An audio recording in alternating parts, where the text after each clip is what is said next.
यहाँ तक कि पहले गेहूं, चावल, दही, लच्छी, छाछ इस पर भी टैक्स लगता था।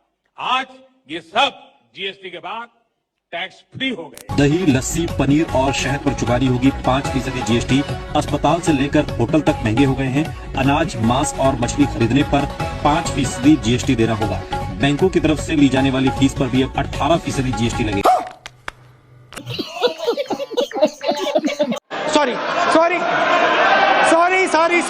महंगाई बढ़ती गई तो गरीब क्या खाएगा?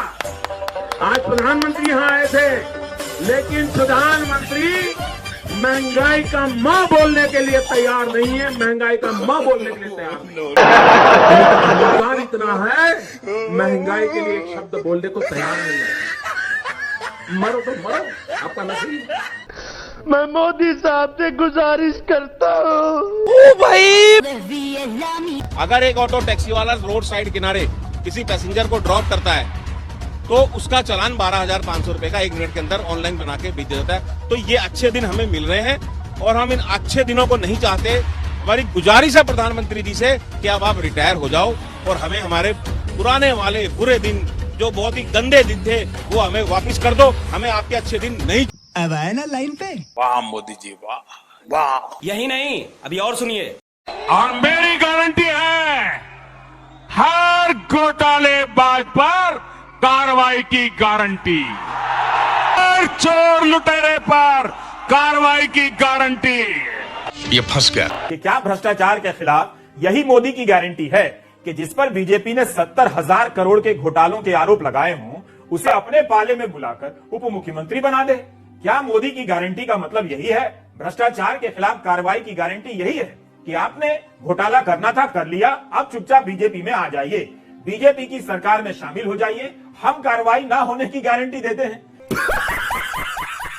एक बोलना हम क्या थे लंबी, वो एक सऊदी अरब गए थे, आपको मालूम होगा प्राइम मिनिस्टर। तो सऊदी अरब जाके आप एक वीडियो देखेंगे, प्राइम मिनिस्टर गौर से तोप को देख रहे थे, ऐसा अतराफ फिर उस तोप के, फिर के बड़ा गहराई से, जो उर्दू में गहराई से मुताल्ला करे, और वो शेख से पूछे सऊदी से कितना दूर फेंकती, तो शेख बोला वल्लाही तुमसे कम। जेब में था चिल्लर साथ वाले। गजब बेइज्जती है। अच्छा बच्चों, ये बताओ कि आपको 75-80 रुपए का पेट्रोल चाहिए कि 35 रुपए का? तो आपको जो 35 रुपए का पेट्रोल दिलाएगा उसको वोट दोगे या 75-80 दिलाने वाले? रुको जरा, सबर करो। ऐसे लोग बाबा जी, आपने तो टीवी चैनल पर ये कहा था कि कौन सी सरकार आपको चाहिए? 40 रुपए पेट्रोल वाली सरकार, 300 रुपए सिलेंडर वाली सरकार। अच्छे भी कहा, कुछ आप ही ने कहा था सरकार बनाई बनी थी, आपने कहा था कि नहीं कहा था बाबा जी? मैंने कहा था, पूछ पड़ेगा मेरी। क्या बोला? एक मिनट, सभी टीवी चैनल पर आप ही की फाइट चली थी और लोग मैंने दी थी और अब नहीं देता, कर लेगा करें। ये क्या बात करता है यार? चुप हो जा, अब आगे से पूछेगा तो ठीक नहीं। स्वामी साले का खोपड़ी तोड़ साले का मार दे। और मोदी साहब बोले, बड़े साइंटिस्ट भी हो आजकल, वो बोले नाली जारी करते, नाली में गैस है, गैस में पाइप घुसड़ के वो गैस लेके चाय बनाना मिला, तो बना के दिखाओ। क्या फेंका भाई, खोटा खोटा बात बंद बनना है तो बाप।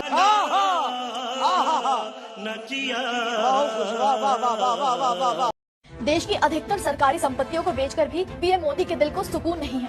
अब मोदी जी की नजर कोल इंडिया और एससीआई यानी शिपिंग कॉर्पोरेशन ऑफ इंडिया जैसी अहम कंपनियों पर भी पड़ गई है। इन कंपनियों को भी बेचने की तैयारी जोरों पर है। शिपिंग कॉर्पोरेशन ऑफ इंडिया जो भारतीय और अंतर्राष्ट्रीय नौवहन के लिए जहाज चलाती है, उसमें मोदी जी 63.75% हिस्सेदारी बेचने जा रहे हैं। इसके एवज में उन्हें 6,000 करोड़ रुपए मिलेंगे।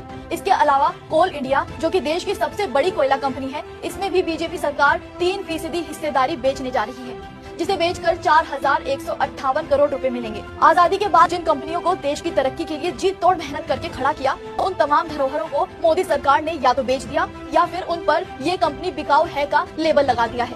बीजेपी ने देश को खोखला कर दिया है, भारत को दुनिया के टॉप देशों की लिस्ट में आगे किया। मोदी जी देश को धरातल में ले जा रहे हैं। अभी हाल ही में बीजेपी सरकार ने एशिया की दूसरी सबसे बड़ी अर्थ मूविंग इक्विपमेंट मैन्युफैक्चर जैसी कंपनी को भी प्राइवेटाइजेशन की सूली पर चढ़ा दिया। इससे पहले भी मोदी सरकार और जीवन बीमा निगम यानी LIC मिलकर IDBI बैंक की 60.72% हिस्सेदारी बेच चुके हैं। इतना ही नहीं, देश के 25 हवाई अड्डे, 400 railway station, 26,700 kilometre national highway, कोयले की बड़ी बड़ी खान की 160 परियोजनाएं, 210 लाख मीट्रिक टन क्षमता गोदाम बेचकर पीएम मोदी इतिहास बना चुके हैं। पीएम मोदी के इन काले कारनामों का हिसाब करने के लिए ही जनता तैयार बैठी।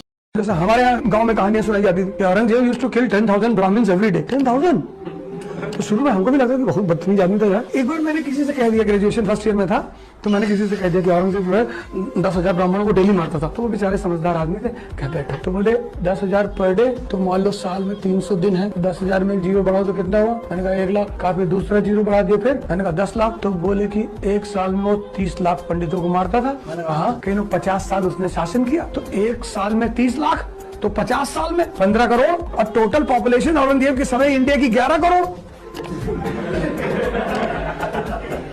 तो तुम कहां से बचे हो? कैसे कहें कि देश आजाद हो गया? अंग्रेज लूटते थे एक साल में 70,000 करोड़। ये अंग्रेजों की संसद के आंकड़े हैं।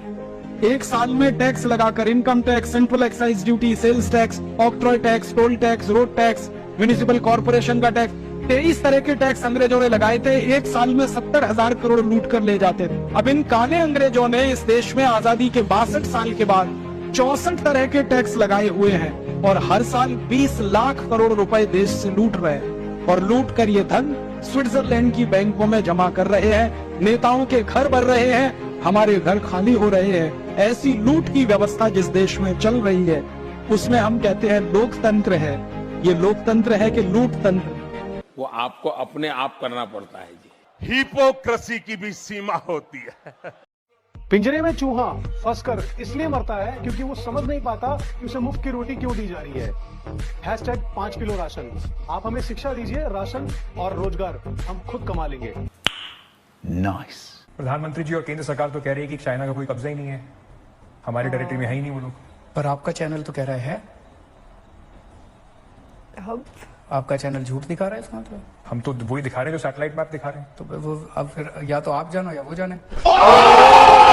अलते में भलते में राफे कवाली। एक बीजेपी का नेता खड़ा होकर कहता है औरतों को 4-4 बच्चे पैदा करने चाहिए।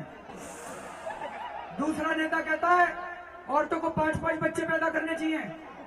इनके खट्टर साहब जो मुख्यमंत्री है हरियाणा के, कहते हैं मैं लड़कियों को जीन्स नहीं पहनने दूंगा। इनका दूसरा नेता कहता है लड़कियों को मोबाइल फोन भी इस्तेमाल करना चाहिए। इनका तीसरा नेता कहता है लड़कियों को ज्यादा पढ़ाना नहीं चाहिए।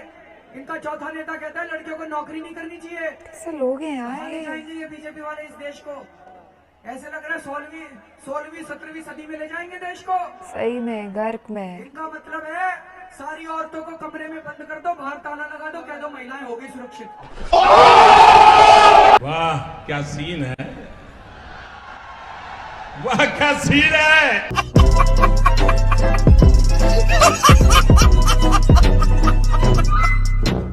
अरे सुधरो रे, अभी तो सुधर जाओ। अगर आपको वीडियो पसंद आता है तो लाइक, शेयर एंड सब्सक्राइब जरूर करें और इस वीडियो के बारे में आपका क्या ख्याल है नीचे कमेंट बॉक्स में अपना राय जरूर रखें।